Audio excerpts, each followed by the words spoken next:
What's up, guys? Welcome to Knocks Out Comics, where I talk all things comics and manga. I'm Jay, and today I'm going to be finishing the third volume of Grimm Fairy Tales. We start off for the first time with the Sella-centric story. It begins with her waking up from a nightmare. She later finds herself transported to another dimension, where she plays the role of Little Miss Muffet. She's forced to face many of her failures, which are manifested as the antagonist she's dealt with over the course of her actions as the owner of the fairy tale book.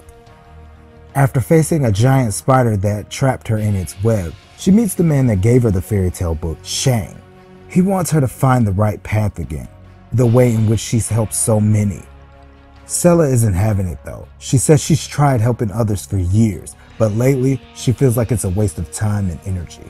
Shang tells her that she's done more good than she knows. Many have accepted her guidance and many have changed because of her. But that's not enough for Sella.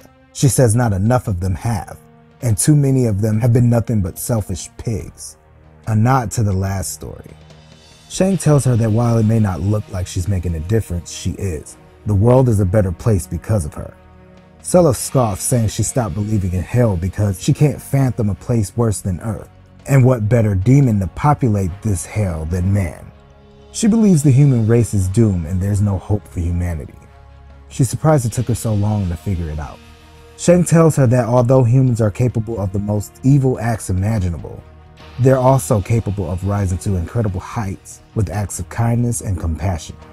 Sella questions how can a species that wiped entire races from the face of the planet within seconds and send millions of innocent souls to their death in gas chambers be capable of this. She believes that the only potential humans have is for death and destruction. To Shang, it sounds like she gave up, but Sella disagrees, saying she hasn't given up, she just changed tactics. Shang shows her a vision of humans helping each other while telling her that she made a choice, a conscious decision, which makes her just as human as they are. After finally confronting the antagonist again, Sella faces a memory from her past that still haunts her to this day. Continuing on, we meet a girl named Carrie and her stepbrother Brian. Brian is doing cocaine and he tells her that Thomas Edison promoted cocaine. He tries to get Carrie to snort with him, and just as she's about to, her mother, Patricia, returns home before she could get the chance. Knowing what's up, Patricia tries to talk Carrie out of allowing Brian to influence her. Through this conversation, we learn that Carrie has a crush on Brian, and while she's 17, Brian is 23. Carrie expresses her anger at her mother and stepfather for always having it out for Brian. It gets dark real quick when Patricia decides to intervene and arranges for Brian to be killed. Luckily for him, Sella shows up with her fairy tale book and insists that Patricia read The Juniper Tree. In this, Clorinda is equally enamored with her stepbrother Stuart, who is described as a philanderer and thief. Somewhat following the usual story, we see that the mother finds out that Clorinda and Stuart plan to run away, and she decapitates him. When Clorinda finds out the truth from a bird at the juniper tree where Stuart is buried, she hangs herself. After reading the story, Patricia realizes that she can't go through with the plan and calls it off. 2 weeks later, Brian brings home more coke and says he bought it from a woman named Belinda. Side note, remember that name because it's going to make a big impact much later. Carrie says that she wants to try, but it doesn't end well. Carrie collapses, and we find out that the doctors weren't able to revive her, and the issue ends with Sella wondering what went wrong, as that is not how it was supposed to end.